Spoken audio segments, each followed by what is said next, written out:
Man, it took me so long to get through that press line. I thought they were gonna like castrate me or something. Can't move from here. So was it hard for you, like, knowing that your character would just decide, hey, I don't want to have his powers anymore? It was. I wouldn't say it was hard for me as much as I would say it was weird. I never requested that.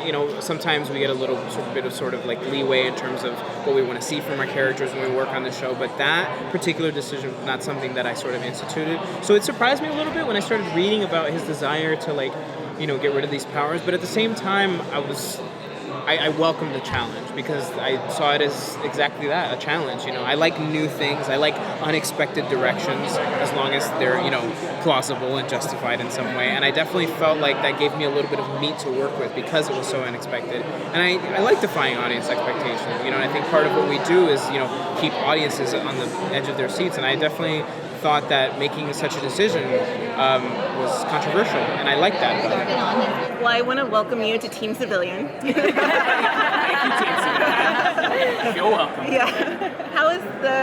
What is life like for Cisco now that he doesn't have to worry about doing the vibe thing? Oh man, life is just peachy.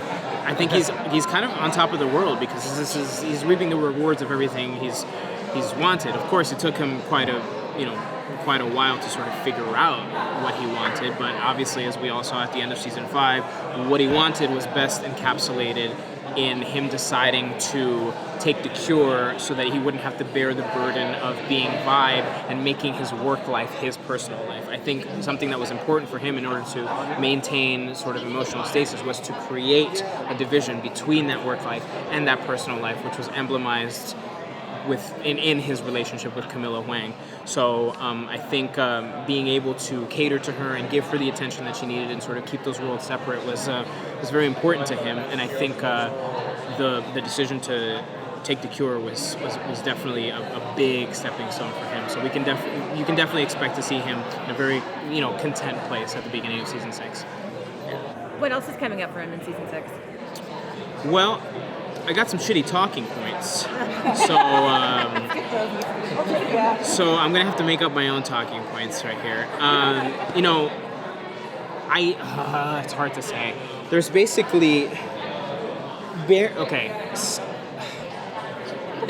Barry learned something that's critical, and that this is such a non-answer. I hate it, but we all learning his way of communicating that and relaying that, and everyone's sort of independent reactions to that, that's really sort of the meat of the conflict of the first half of the season, and that's something that I'm really interested in exploring, because usually we paint very broad, very primary colors in terms of how things take place, how people respond to it, how characters respond to it. But I definitely feel that everybody's responding to the sort of conflicts that arise at the beginning of season 6 in different ways, and that I think creates dimension and complexity and dynamics. So.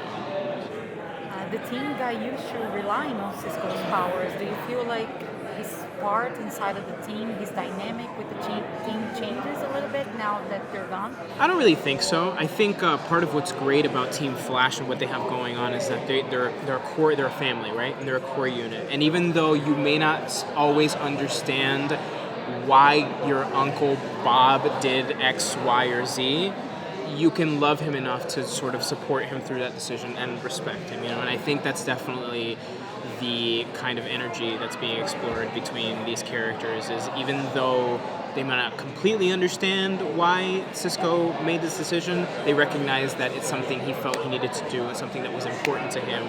And, Cisco can't be his best Cisco if he's not happy. And if, carrying the burden of being the superhero is not making him happy, then obviously that had to go. I feel like the mini arc morality was sure in terms of is it right to do? Yeah, I liked it a lot, but the thing is sometimes when we work on this show, obviously there's a lot of fingers in the pie, and a lot of those fingers want clear storytelling, but there's a difference between clear storytelling and really just hitting audiences over the head with something.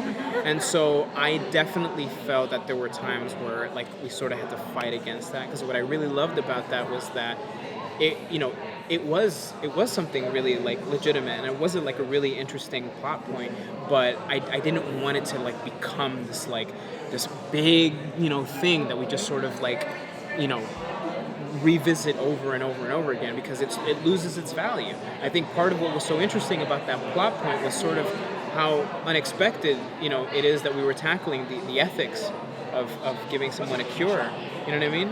So I thought that was really interesting, and I think what we ended up exploring in the broadcast and everything like that. I think that was a good balance of everyone's interests.